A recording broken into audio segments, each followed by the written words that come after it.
Graça e paz, amados irmãos e irmãs, não poderia deixar de, nesta data tão importante, abençoá-los com uma pequena devocional que eu fiz, lembrando e trazendo uma data que é muito importante no cristianismo. Hoje, dia 2 de abril de 2021, sexta-feira, chamada Sexta da Paixão, feriado mundial. É a data mais importante do calendário cristão. Lembrando que, apesar da história se passar em Jerusalém, Israel, os judeus não a celebram, por se tratar e por entenderem, segundo a sua fé, que Cristo não passou de um profeta, sendo considerado até de menos expressão que Moisés.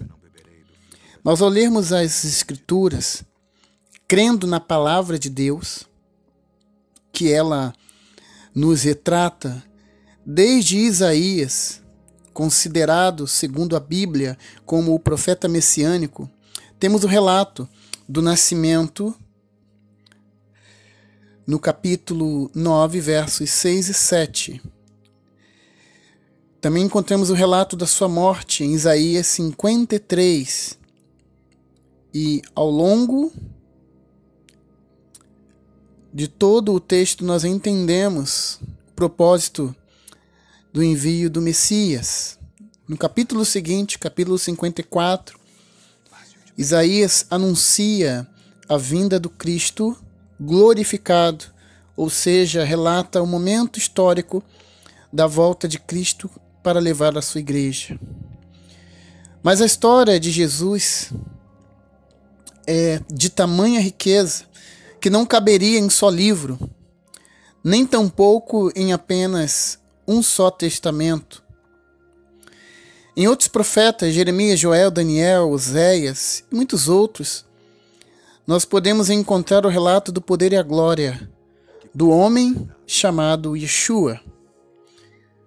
Já no Novo Testamento, o fato histórico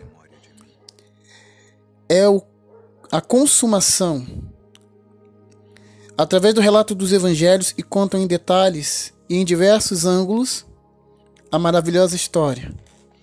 Em particular no Evangelho de João, em seu livro, resume bem a chegada do Salvador no capítulo 1 do Evangelho de João, versículo 14. Na Bíblia, versão Nova Almeida atualizada, diz: o Verbo se fez carne e habitou entre nós.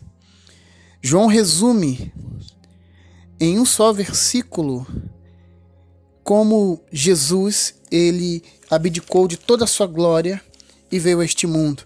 Em apenas 3 capítulos, João então expõe o plano de salvação como descrito em seu evangelho, João 3,16, porque Deus amou o mundo de tal maneira que deu seu Filho unigênito para que todo aquele que nele crê não pereça, mas tenha a vida eterna.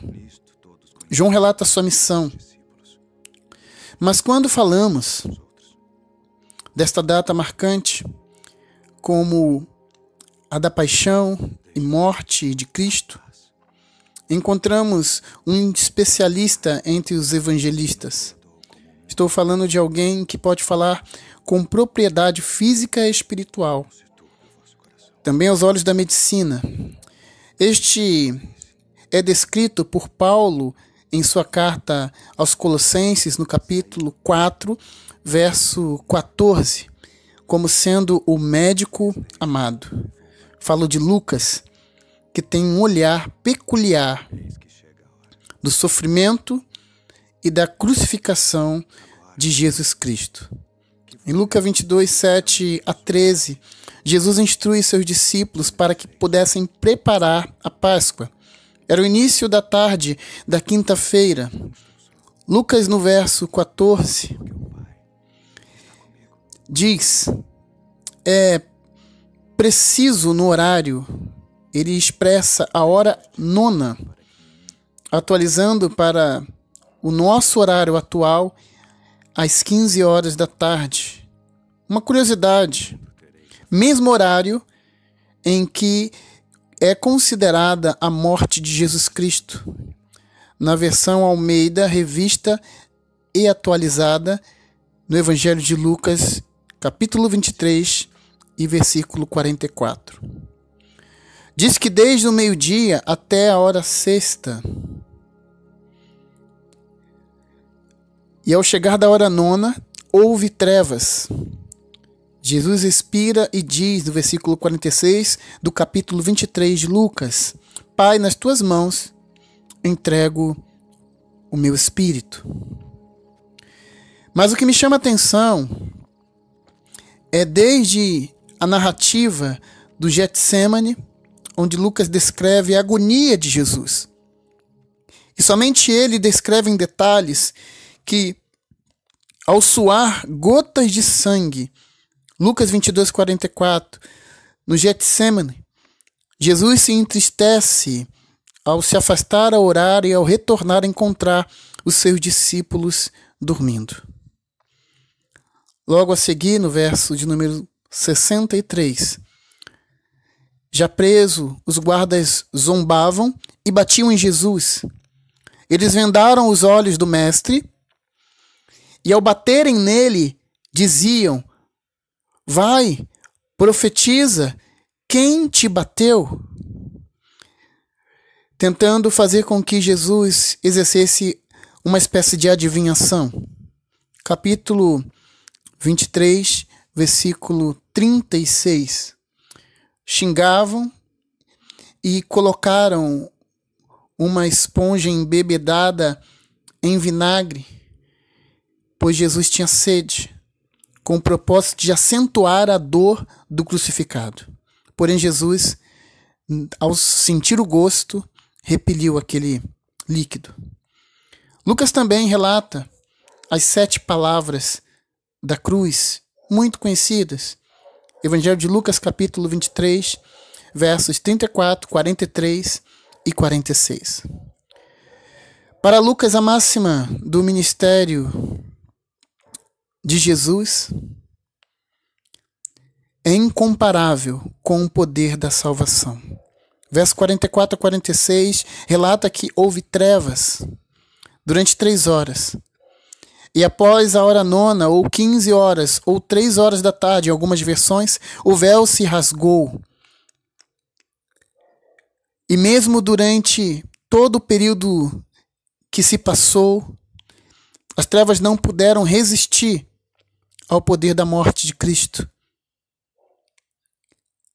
E Jesus venceu a morte, e as trevas foram dissipadas, e o sol voltou a aparecer. A luz do sol, a luz da salvação. Assim como Isaías, para Lucas, o sofrimento simbolizou o peso dos nossos pecados, que foram findados nos últimos atos de Jesus, no último suspiro. Jesus, nossa libertação, nossa esperança, nossa salvação. Ele morreu para que hoje tivéssemos vida, a vida que era dele. E assim como João diz no capítulo 1, verso 11, ele veio para os seus, e os seus o rejeitaram. Até hoje, Jesus veio, viveu e morreu para todos aqueles que eram seus. E eu e você, porém, como naqueles dias dos discípulos, o rejeitamos. Como naquele dia dos discípulos, Jesus veio e nós não o recebemos. Quero me dirigir a você e quero que você guarde nesta data e que Deus possa falar no seu coração. Não torne a morte de Jesus algo apenas nas histórias da palavra em relatos de peças, de filmes, de outros livros. Não faça do sofrimento de Jesus algo em vão. Receba-o no seu coração. Deixe que o sangue dele, que foi vertido na cruz do Calvário, seja sobre você. E que a morte dele simbolize a sua vida. E que esta vida te leve paz, salvação, esperança, cumprindo a maravilhosa promessa de um dia nos encontrarmos com ele nos céus. E eu termino fazendo uso do texto do Evangelho de Isaías, ou melhor, do profeta Isaías, que diz no seu capítulo 53, versos 5, 6, 7, 8, 9 e 10. Mas ele foi ferido pelas nossas transgressões e moído pelas nossas iniquidades. O castigo que nos traz a paz estava sobre ele, e pelas suas pisaduras fomos sarados. Todos nós andávamos desgarrados como ovelhas. Cada um se desviava pelo seu caminho. Mas o Senhor fez cair sobre ele a iniquidade de todos nós. Ele foi oprimido, mas não abriu a boca. Como um cordeiro foi levado ao matadouro, e como ovelha muda perante os seus tosqueadores, ele não abriu a boca. Da opressão e do juízo foi tirado. E quem contará o tempo da sua vida? Porquanto foi cortado da terra dos viventes, e pela transgressão do meu povo foi ele atingido. Puseram na sua sepultura com os ímpios e com o rico na sua morte, porquanto nunca fez injustiça, nem houve engano na sua boca. Todavia, ao Senhor agradou moê-lo, fazê-lo enfermar, quanto a sua alma se puser por expiração do pecado. Verá a sua posteridade, prolongará os dias, e o bom prazer do Senhor prosperará na sua mão. Uma boa noite. Deus te abençoe. Shalom. Feliz Páscoa. Feliz Sexta-feira da Paixão. Feliz morte. Feliz vida. Grande abraço. Deus os abençoe. Pastor Júlio Ora.